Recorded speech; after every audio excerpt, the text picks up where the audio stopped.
I don't have the self-discipline for diets. I break rules I set for myself. So I try and eat more healthily, juice more, and avoid sugar.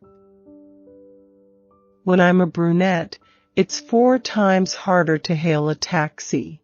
Then I go blonde again, and suddenly there are taxis everywhere. I'm very devoted to my kids. I'm completely blind to their faults. It's quite confusing being one of the less wealthy people at a posh place. I'm not sure my achievements have been great. When I'm depressed, I definitely comfort eat, but I also eat when I'm happy. The only time I don't eat is if I am terribly nervous. When I write, I create really absurd situations which become false because I am after the joke. I tell people that I'm a Christian, but I don't think it's giving an insight into who I am or what I'm about. All I want to do really is get married and be a matriarch. I wasn't hugely popular at school. In fact, I was bullied at school. I always carry a pair of scissors around with me to cut things out of magazines. Once you have a Down syndrome child, you can't conform. In a way, you're free. Getting a new passport took me a stupid amount of time. I had to go back 5 times with different photographs because they kept saying I was smiling, which is against the rules. I was not smiling. What having a Down syndrome child isn't, and I feel very strongly about. This is a tragedy. All those pregnancy books you read when you are expecting refer to Down syndrome as if it were the worst possible outcome, and it's not.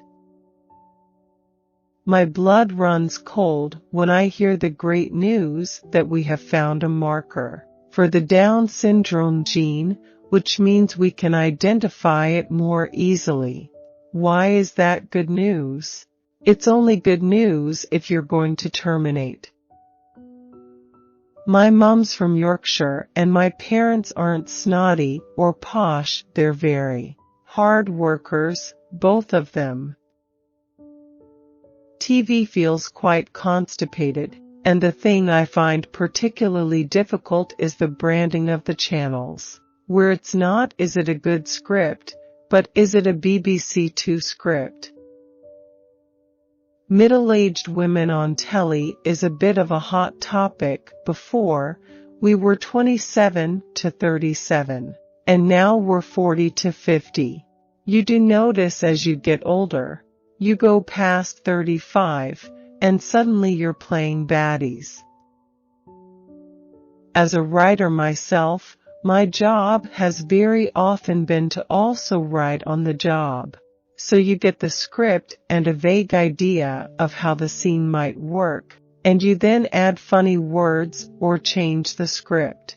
I'm not the world's best writer or the world's best actor, but I can do that thing where I can fix or ruin, fix/ruin, add quirk, add value. I definitely used to write a lot at school. Comic poetry and drawings about people. I can make a virtue of slapdash. Slapdash can give you courage. I don't get starstruck at all. A lot of things in parents I find very truthful. I've got a great relationship with my dad. But I can imagine how annoying it would be if I had to move back into his house.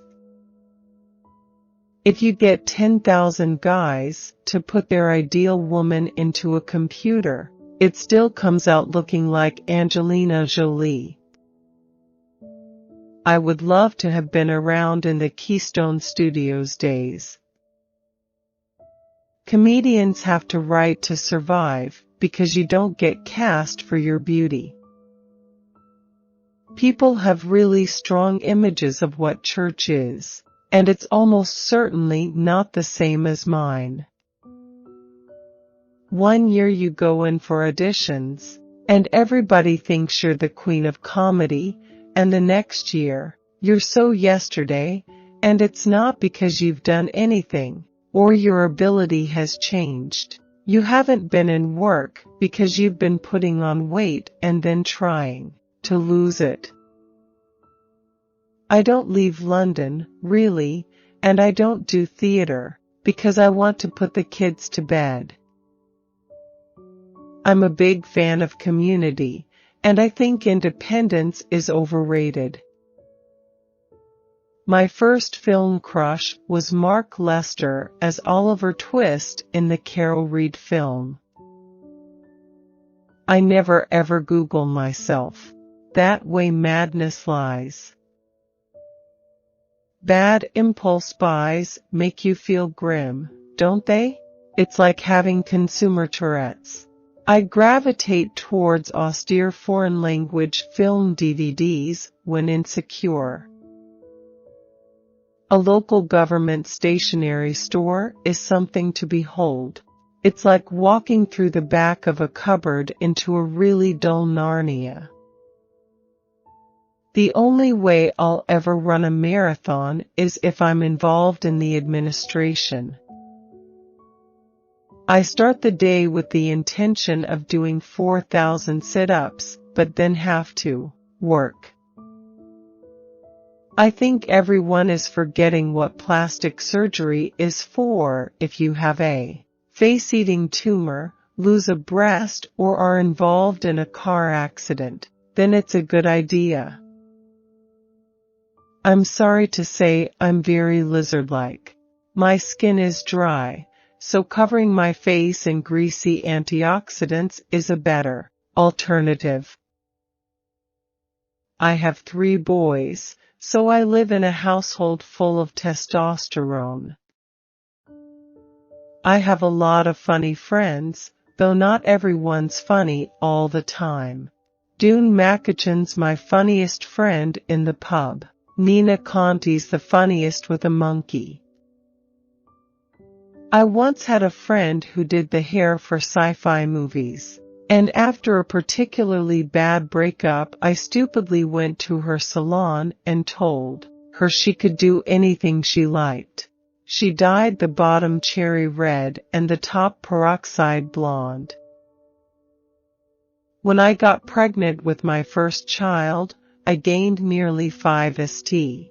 I did a bit of pretending. I'm just really small, so I just put on a lot of weight when I'm pregnant. That is true, but I also ate a lot of cake. My mother always worked and thought staying at home was a bit twee, and that you should get your act together and do something useful. Now I think that's the most useful thing you can do. Bring up some non-criminals. I'm feeling incredibly Botox tempted as my face collapses around my shoulders. I truly would love to be a designer label girl, but I am very much high street. Red carpets and dressing up are a part of work that I enjoy less than some people. The children break all my jewelry, so everything I wear is cheap from Topshop or Dorothy Perkins. I've got spider veins all over my legs, so I wear opaque tights all winter, all sorts of colors.